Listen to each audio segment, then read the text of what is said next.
안녕하세요. 사연살롱이에요. 오늘의 사연입니다. 20대 중반에 10월에 결혼을 앞둔 예신입니다. 남친은 저보다 5살이 많고 20대 초반에 만나 3년 연애했어요. 이번에 초부터 양가에서 결혼 얘기가 오가고 예랑이가 3월에 프로포즈해서 그때부터 결혼식 준비했네요. 어머니께서 5월달에 결혼하라시는 거 급하게 서두르면 좋지 않을 것 같아 10월에 한다고 했어요. 덥지도 춥지도 않은 날씨에 그냥 왠지 가을에 올리고 싶더라고요. 어쨌든 결혼 준비하는 과정에서는 아무 문제가 없었어요. 저희는 지방에 살고 있어요. 그래서 집값이 그렇게 비싸진 않아요. 저도 대학 전부터 알바하면서 돈 모으고 졸업하고 바로 취직이 돼서 그때부터 꾸준히 모은 돈과 저희 친정 어머니께서 조금 도와주셔서 집을 샀어요. 큰 평수는 아니지만 20평대 아파트라서 저희 신혼에 아이까지 충분히 살 수 있어요. 그래서 집은 제가 살고 있는 그 집 그대로 하고 예랑이가 가구며 침대 바꿔주기로 하고 이것저것 전자제품 예랑이가 사기로 했어요. 말 그대로 여자가 집, 남자가 혼수죠. 근데 예랑이도 집이 있어요. 군대 제대 후 일만 하고 돈 모아서 집이 있다고 연애할 때 말했거든요. 근데 제 집이 좀 더 좋은 아파트고 예랑이 집은 빌라에 조금 오래된 집이었어요. 그래서 저희 아파트에 살기로 했고 예랑이가 혼수해오기로 했어요. 그 집은 일단 전세 주고 있는 상황이라 혼수는 예랑이가 그동안 모은 돈으로 했고요. 솔직히 서로 재산이 있는 입장이니 결혼할 때 자금적으로는 그렇게 문제가 별로 없었어요. 예단이랑 반상기, 이바지 음식 등등 그런 건 친정엄마가 꼭 하고 싶다고 하셔서 그래야 나중에 해왔네 안 해왔네 그런 소리 안 나온다고요. 아직 시기 좀 남아서 예단이랑 이런 건 아직 의논 안 했어요. 어쨌든 서론이 길었네요. 어제 예비 시어머니께서 갑자기 전화 오셨어요. 이런저런 얘기하다가 아가 너희들 신혼집 말이다 하시는 거예요. 그래서 제가 네 어머니 하니까 지금은 네 명의로 그 집이 되어 있지 하시길래 그렇다고 대답했어요. 나중에 결혼하면 명의 어떻게 할 거니 하시길래 전 당연히 제 집이고 해서 제 명의로 계속 나갈 생각이고 나중에 더 큰 집으로 이사를 할 때 공동 명의로 하자라고 오빠랑 합의되어 있었어요. 그래서 그대로 말씀드렸죠. 얘랑이랑 제 명의로 하고 나중에 애 가지고 이사하면 공동 명의 하기로 했다. 이렇게 말씀드리니까 그런 게 어딨니? 우리 아들이 집에 가구며 전자제품이며 아직 니들 결혼도 안 했는데 너 혼자 사는데 지금 싹 바꿔주지 않았니? 그것도 최고급으로. 지금 저희 집에 바뀐 가구라곤 침대에 식탁이랑 식탁 의자, 화장대 이것만 바꿨어요. 전자제품은 나중에 더 좋은 거 나을 수도 있으니 안 샀고요. 제가 아무 말 안 하고 네네 어머니 하니까 그러니까 너희 그 집 내 명의로 하고 나중에 이사하면 바꾸던가 해 라고 명령조로 얘기하시는 거예요. 그래서 순간 할 말이 없어서 멍했어요. 왜 말이 없니? 명의 이전해. 알겠니? 하셔서 되물었죠. 오빠 명의가 아니라 어머니 명의로 이전하라고요? 당연하다는 듯 응, 내 명의로 하시는 거예요. 순간 제가 좀 욱해서 왜 어머니 명의로 해야 돼요? 엄연히 제가 벌어서 제가 산 집 제 명의로 된 게 당연한 거예요, 어머니. 했습니다. 그때부터 인연이 전연이 하시며 하라면 하는 거지 말이 많다부터 너같이 독한 애가 들어오면 우리 아들 망쳐놓는다부터 시어머니가 하라면 해야지 뭔 말이 많냐고 내 아들이랑 결혼하고 싶으면 당장 명의 바꾸라고 하시고 끊으셨어요. 전화 받고 너무 화가 나서 멍 하다가 오빠한테 전화해서 상황 설명했습니다. 혹시 이런저런 얘기 들은 게 있냐고요. 그러니까 저번에 신우이랑 막 저희 결혼 얘기하다가 신우이가 장난으로 집 명의 엄마 걸로 해달라고 해. 난 결혼하면 내 집이면 시어머니 명의로 해드리겠다. 이런 이야기를 했다는 거예요. 아니 도대체 무슨 말이 오고 왔길래 저런 말이 나오는 건지 그 신우이 저와 띠동갑입니다. 상황 아시는 어른이 어떻게 저런 말을 했는지 어쨌든 오빠한테 다 말하고 그건 아닌 것 같다고 했습니다. 오빠도 당연히 그건 아니라고 공동 명의로 해달라는 것도 말이 안 되는데 왜 우리 엄마 명의로 하냐고 내가 엄마한테 잘 말씀드리겠다고 그러더라고요. 그리고 오늘 전화 오셔서 욕 한 바가지 듣고 그것도 못해주는 며느리가 며느리냐 어쩌고 저쩌고 네가 아직 어려서 뭘 모른다 하시며 절 설득하시더라고요. 전 딱 잘라서 안 된다고 했습니다. 그러곤 독한 년 하고 전화 끊으셨어요. 아, 결혼 준비 이것저것 하면서 트러블 전혀 없었는데 정말 황당한 일로 시어머니랑 사이가 틀어졌어요. 제가 오빠 명의로 하라고 했으면 생각해 봤을 텐데 시어머니 명의는 아니잖아요. 혹시 저처럼 시어머니 명의로 하신 적 있으신 분이나 시어머니가 이러자고 하신 적 있으신 분 계신가요? 한동안 전화 오시면 무조건 해달라고 하실 것 같은데 뭐라고 또 딱 잘라 거절해야 이제 말씀이 안 나올지 고민했습니다. 저도 절대 저희 집, 아니 제 집 명의 바꿀 생각 없어요. 새벽에 갑자기 예랑이가 짐을 다 싸들고 왔더라고요. 무슨 일이냐니까 집에서 어머니랑 싸우고 집 나왔다 하더라고요. 집 명의 문제로 대판 싸우고 앞으로 내가 평생 살부딪히고 살아야 할 사람은 저라고 명의 이전이 말이냐고 난리 부리고 인연 끊자고 나왔다네요. 그러면서 확 장모님 명의로 바꾸라고 그럼 못 건드릴 거라고 하길래 그것도 절대 안 된다고 했어요. 왠지 이 상황에 저희 엄마 명의로 바꾸는 것도 이상하더라고요. 말씀드린 시누이는 첫째 시누이였어요. 둘째 시누이는 저 엄청 좋아하시거든요. 첫째 시누이께선 제가 어리다며 저를 별로 안 좋아하세요. 어쨌든 저 때문에 그렇게 어머니랑 다투고 나왔다니까 고맙기도 하면서 왠지 미안하더라고요. 그러고 아침에 아버님께서 전화가 오셨어요. 예랑이 집에서 아버님의 존재는 뭔가 무서운 분이더라고요. 아무도 아버님 말에 토 못 달고 그런. 근데 아버님이 절 엄청 예뻐하세요. 제가 어리니까 애교도 부리고 아버님 아버님 하면서 잘 따르니까 아버님 핸드폰에 제 이름이 막내딸이라고 저장돼 있으실 정도로 절 좋아하시고 챙겨주세요. 전화 받자마자 딸 하시더라고요. 딸, 어제 아들한테 무슨 일 있었는지 들었어. 많이 속상하지? 너희 시엄마가 드디어 미쳤나 보다. 아들 집도 아닌 걸 자기 집으로 바꾸라는 거 보니까. 너한테 전화해서 욕하고 화내고 그랬다면서. 내가 대신 사과하마. 너희 시엄마가 초장의 기를 확 잡아야 된다 어쩐다 하더니 괜히 너 시집 오면 자기가 기 못 펴고 살까봐 그런가 보다. 내가 그러지 말라고 했는데 내 말을 코로 들었나 보다. 앞으로 시엄마가 너한테 뭐라고 하거든 이 시아빠가 다 방패막이가 돼줄 테니까 너도 시엄마한테 아닌 건 아니다라고 딱 말씀드리고 그렇다고 시엄마랑 똑같이 그럼 안 된다. 알겠지? 하셨습니다. 왠지 예랑이 집에 있는 두 남자가 제 편이라고 생각이 드니까 감사하더라고요. 그래서 아버님 너무 감사드린다고 하고 전화 끊었습니다. 그러고 둘째 시누이도 전화 오더라고요. 땡땡아 속상하지? 엄마가 원래 그런 분은 아닌데 언니랑 이상한 얘기를 어디서 들었나 봐. 네가 이해해줘. 언니도 나도 아직 시집 못 갔잖아. 나야 내년에 간다지만 언니는 언제 갈지 몰라. 그래서 너 부러워서 히스테리 부렸나 보다. 네가 좀 더 이해해줘.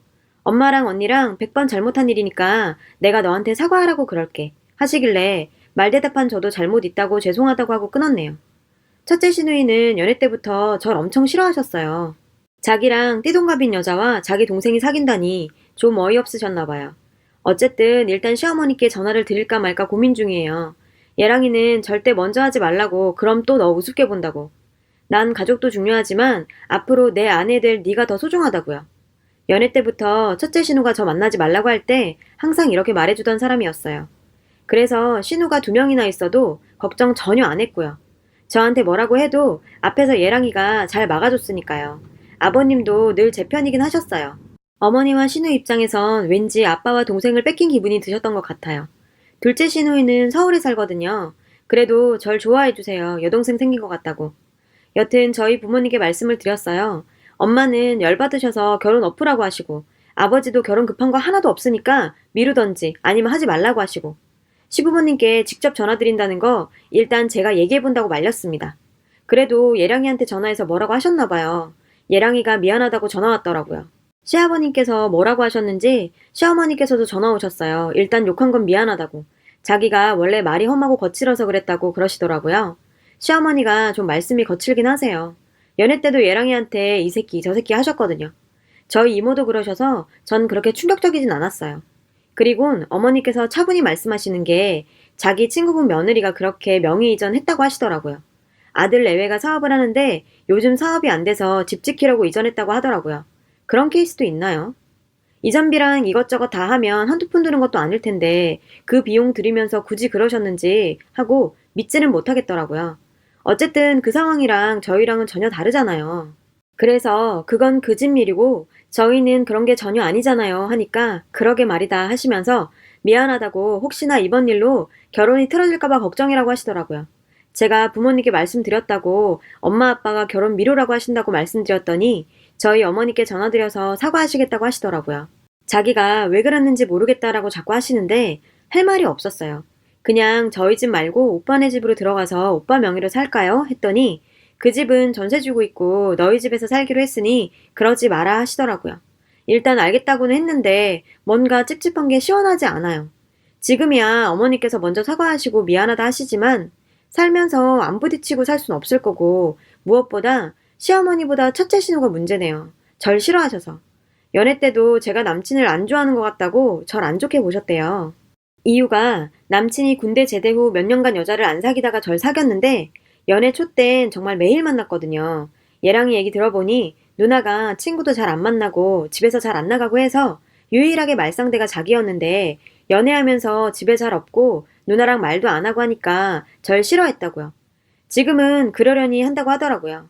갑자기 생각나는 게 상견례 때 아직 어린데 살림이나 제대로 할 줄 알겠어요? 하시더라고요. 그때도 시아버지께서 너나 잘하라고 하시면서 모르면 배워나가면 된다고 하셨고요. 아, 갑자기 다시 시누이 걱정이. 이런 일 있으니 어떻게 생각하면 시어머니보다 시누이가 더 걱정이네요. 다른 관점에서 생각하게 되고 꼭 필요한 결혼인가 싶기도 해요. 오늘 얘랑이 만나서 잘 얘기해봐야겠어요. 관심 가져주시고 따끔하게 충고해주셔서 감사합니다. 이 글의 후기입니다. 이 결혼 미루기로 했었어요. 일단 내년 3월에 둘째 시누이가 결혼하기로 돼 있어서 그 뒤로 미루기로 했어요. 연애할 때 제 말이 법인 듯 제가 하는 말이며 시키는 거 부탁하는 거 항상 다 들어주고 싸우면 무조건 져주고 더러운 제 성격 다 받아주는 다정한 사람인데 댓글에 충고하신 대로 얘랑이랑 얘기하면서 지금이야 당신이 내 편이지만 팔은 안으로 굽는다고 당신도 변할 수 있다 이렇게 말했어요. 자기도 안 그럴 거라고 맹세는 못하지만 최대한 저에게 맞춰 생각하고 대처한다고 하더라고요. 참 고마운 사람이긴 합니다. 그래도 일단은 결혼 미루자고 했습니다. 저도 이제 25이고 아직 젊은데 얘랑이가 연애 초반부터 꼭 30살에 결혼하고 싶다고 했는데 못 들어줘서 미안하네요. 자존심 강하신 시어머니 저희 엄마한테 전화해서 죄송하다 했다네요. 전 근데 오히려 첫째 신우한테 사과받고 싶었어요. 연애 때부터 저 싫어하고 일단 제가 이런 거 저런 거 먼저 속이고 들어가는 게 좋을 것 같아서 어디 여행 가면 선물 사다 드리고 했어요. 제 딴에는 잘 보이고 싶어서요. 작년엔 우리 가족끼리 태국 여행 갔다 왔을 때도 립스틱이며 화장품 같은 거 평소에 오빠한테 물어서 큰 누나 뭐 쓰는지 관심 가지고 오빠 집 놀러 갔을 때 어떤 거 쓰시는지 보고 사다 드렸는데 첫마디가 나 이거 안 쓰는데 였네요. 참 서럽더라고요. 또 어떤 분께서 신우집에 반려동물을 들어보려고 하셔서요. 저희 집에는 고양이 키워요. 2년 됐고요. 제가 정말 고양이를 좋아해요. 부모님 간신히 설득해서 고양이 키우거든요. 제가 새끼 낳으면 한 마리 드릴게요 했더니 째려보면서 나보고 집 나가라고? 라고 하셨죠. 강아지는 손이 많이 가서 싫다. 고양이는 무서워서 싫다. 다 싫다 하세요. 이렇게 저를 싫어하시는데 이상하게 결혼 반대를 안 해요. 시누이 노릇 제대로 할 거다. 뭐 그런 건지. 결혼이 미뤄진 일이 있고 나서 얘기는 더 나눠야 할 것 같아 시부모님 뵈러 시댁에 갔어요. 어머님 저 보자마자 너무 미안하다고 하세요. 그런데 큰누님 나오시더니 네가 감히 우리 집을 무시해? 내가 너 싸가지 없는 거 다 알아봤어. 하라면 다 하는 것처럼 유순한 척 굴더니 뒤에선 아주 너 같은 애들이 집안 말아먹는 거야. 결혼을 미루다니. 파혼하지도 못할 게 뭘 그리 간을 봐? 뭐? 결혼 미루자 하면 죄송합니다. 네가 하라는 대로 할게요. 할 줄 알았어? 건방지게 누굴 속이려고. 가족들이 안 말렸으면 때릴 기세더라고요. 그래서 그때 결심했어요. 도저히 이렇게는 결혼 생활을 할 자신이 없더라고요. 남친 보고 이리저리 생각하면서 버틴 건데 저런 시어머니의 결혼 전에 저 정도의 신우이면 결혼 후엔 어째요? 언니 정말 너무하네요. 나이 많아서 참고 속이려고 했는데 진짜 언니 꼴이 한심스러워서 못 봐주겠어요. 저 같은 사람이 집안 말아먹는다고요? 언니 같은 히스테리 많은 시누이 때문에 앞으로 오빠 인생 망치지 않게 조심하세요. 이제 정말 파혼입니다. 말하고 나왔어요. 그랬더니 다음날 전화기에 불이 나네요. 안 받아버렸어요. 오빠 만나서 도저히 안 되겠다고 말했습니다. 오빠를 정말 좋아하는데 가족의 연을 무슨 수로 끊어요. 그리고 첫째 누님 시집도 쉽게 못 갈 것 같고요. 그럼 시댁 갈 때마다 식사하고 만날 텐데 끔찍해요. 그 언니 우리 집 앞까지 찾아왔더라고요. 정말 파혼할 거냐고요. 저를 정말 물로 봤나 봐요. 그래서 언니 그렇게 살지 말라고 하고 정말 파혼이라고 오빠랑도 얘기 끝났다고 다 언니 때문이라고 했습니다. 그랬더니 정말 미안하다고 싹싹 빌더라고요. 그 모습 보니 안쓰럽긴 했지만 그만 가라고 돌려보냈습니다. 이게 미안하다고 될 문제는 아닌 것 같아요. 감정 추스르기가 힘들겠지만 저 파혼했어요. 저희 가족들한테도 그게 좋을 것 같아요. 멋모르던 결혼에 대해서 다시 생각하기로 했어요. 지금 굳이 필요한 것 같지는 않습니다. 젊음 더 즐기다 좋은 사람 만나서 확신이란 게 들 때 그때 생각해도 늦지 않다는 것도 배웠고요. 급한 거 없으니까 천천히 하려고요. 저보다 인생 선배님들 많이 배우고 갑니다. 감사드려요. 행복하세요. 여러분, 사연 댓글에 응원과 현명한 조언 부탁드려요. 좋아요와 구독은 저에게 큰 힘이 됩니다. 오늘도 좋은 일 가득하세요.